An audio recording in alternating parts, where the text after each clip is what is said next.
taking a stand against abuse of power, my story, and why we all must fight back. My name is Ricardo Capone, and I am fighting for my life, both literally and figuratively. As a cancer survivor battling a cruel resurgence of my illness, I've faced more pain than I ever thought possible.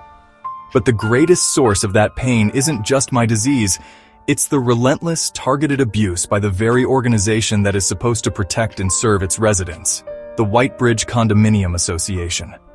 When I moved to Whitebridge, I was in remission, hopeful for a fresh start.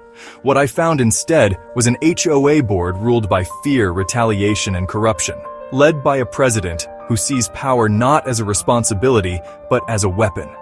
Over the past few years, I've been fined, threatened, and harassed for fabricated violations, all because I dared to speak up.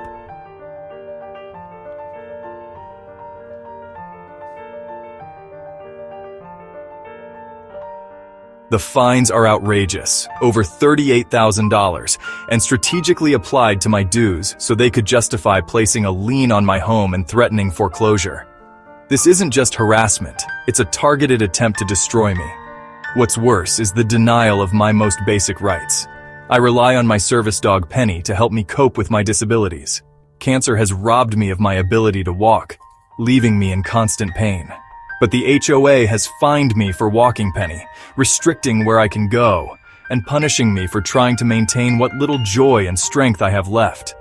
Walking outside is one of the only things keeping me alive, yet they've weaponized even that against me.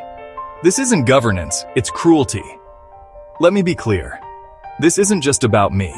It's about the abuse of power and unchecked authority that has infected communities like Whitebridge across the country.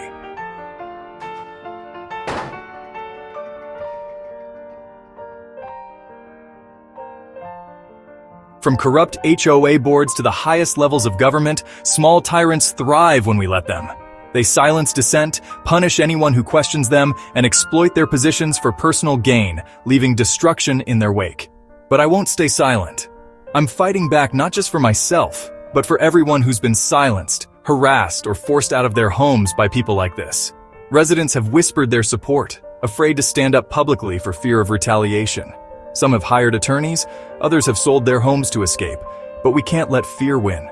We can't let these people destroy our communities, our health, and our spirit. Gloria, the former president of the Whitebridge HOA, has fled to Arizona, but her toxic legacy remains. The fines, the liens, the retaliatory tactics, all of it was by her design. She set the stage for corruption and left the rest of us to suffer. But I won't let her escape accountability. What she's done isn't just unethical, it's criminal.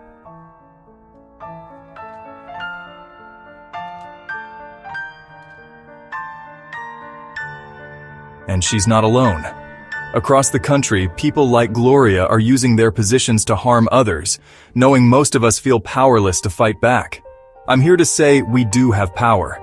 I'm working with a lawyer to address the violations of my rights under the Americans with Disabilities Act, ADA, and the Fair Housing Act, FHA. But this fight is bigger than just legal action.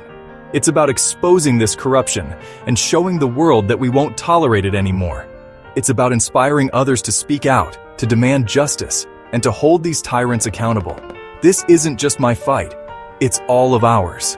If we let people like Gloria and others get away with this abuse, we're telling them it's okay to exploit, punish, and harm people without consequences. It's time to make noise, it's time to stand up, and it's time to fight back, together. To everyone watching this, don't let fear keep you silent.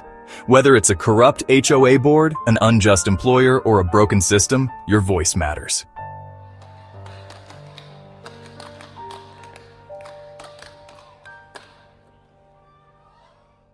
Remember, change starts with us. Together we can reclaim our communities, our rights, and our dignity. Stand with me, and let's fight for a better future.